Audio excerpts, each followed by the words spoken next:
તો આ તરફ આપણે વાત કરીએ આણંદની, તો આણંદના એનઆરઆઈ યુવક સાથે સોશિયલ મીડિયા ફેસબુક પર યુવતીએ મિત્રતા કરી અને તેને મળવાના બહાને આણંદ બોલાવ્યા અને તે બાદ યુવતીના 4 જેટલા સાગરીતોએ આવી પોતે પોલીસ હોવાની ઓળખ આપી.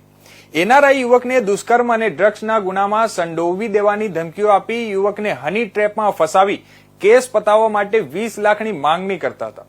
યુવકે આ અંગે આણંદની લોકલ ક્રાઇમ બ્રાન્ચ પોલીસનો સંપર્ક કરતા એલસીબી પોલીસે છટકું ગોઠવી અમદાવાદ આંગણિયા પેઢીમાં 2.5 લાખની રકમ લેવા આવેલી હની ટ્રેપમાં ફસાવનાર ટોળકીને ઝડપી પાડી હતી. વ્યક્તિએ એલસીબીમાં આવી પોતાની ફરિયાદ હકીકત જણાવેલ કે આશરે એકાદ મહિના પહેલા તેમના ફેસબુક મેસેજ પર હિતલ પટેલ નામની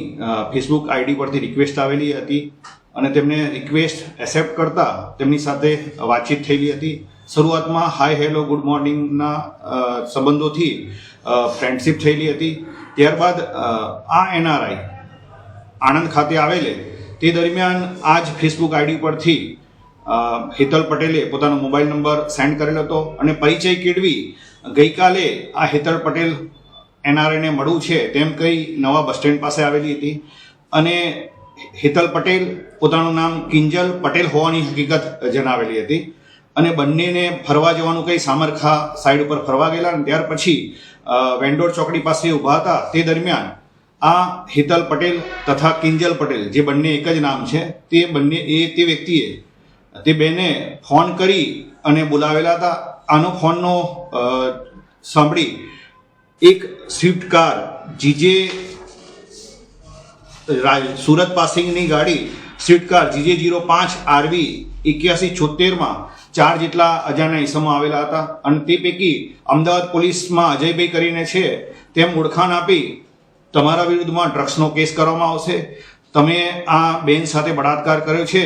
તમારા વિરુદ્ધમાં કાયદેસરની કાર્યવાહી કરશે તેમ ખોટી ઓળખ આપી તેઓને આ સ્વિફ્ટ ગાડીમાં બેસાડી દીધેલા અને હાઈવે પર જઈ બોરિયાવી ખાતે જઈ પોતાના ઉપરી અધિકારી સાથે વાત કરવાનું કહી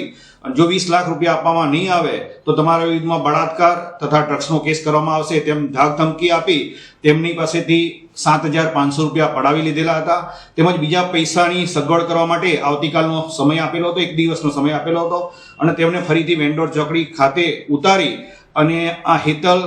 અને કિંજલ પટેલ જે બંને એક જ વ્યક્તિ છે તે તથા 4 વ્યક્તિઓ ત્યાંથી જતા રહેલા હતા. આ હકીકતની એલસીબીમાં જાણ કરતા એલસીબી પીઆઈ બ્રહ્મભટ્ટ સાહેબે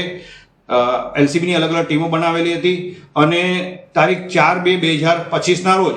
બપોરના સમયે આ જ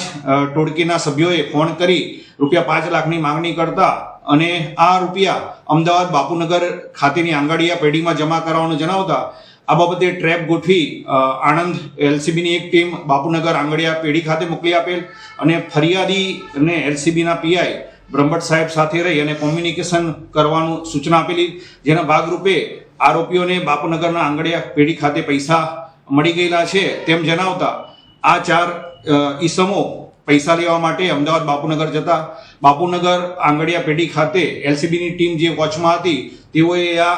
ટોળકીના તમામ સભ્યોને સ્વિફ્ટ ગાડી સાથે પકડેલા હતા. તેઓને આણંદ ખાતે લાવી અને આ ફરિયાદી એનઆરઆઈની સામે રજૂ કરતા આ તમામ આરોપીઓને ફરિયાદી ઓળખી બતાવેલા હતા અને આરોપીની પૂછપરછ કરતા ચિરાગભાઈ ગોબરભાઈ જાદવ રહેવાસી સુરત,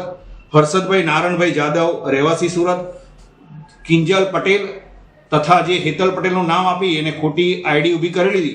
તે વ્યક્તિ કાજલબેન કમલેશભાઈ પરબત રહેવાસી સુરત તથા ભાવેશભાઈ જયસુખભાઈ બામણિયા આ 4 વ્યક્તિઓ મળી આવતા આ 4 વ્યક્તિઓ તેમજ તારીખ 3/2/2025ના રોજ વેન્ડોર ચોકડી પાસે જે કારમાં આવેલા હતા તે અન્ય 2 ઈસમોના વિરુદ્ધમાં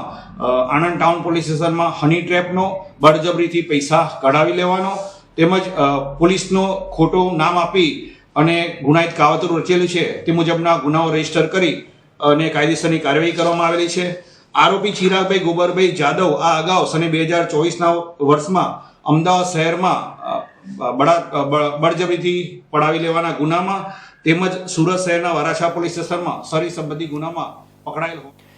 તો આ તરફ આપણે વાત કરી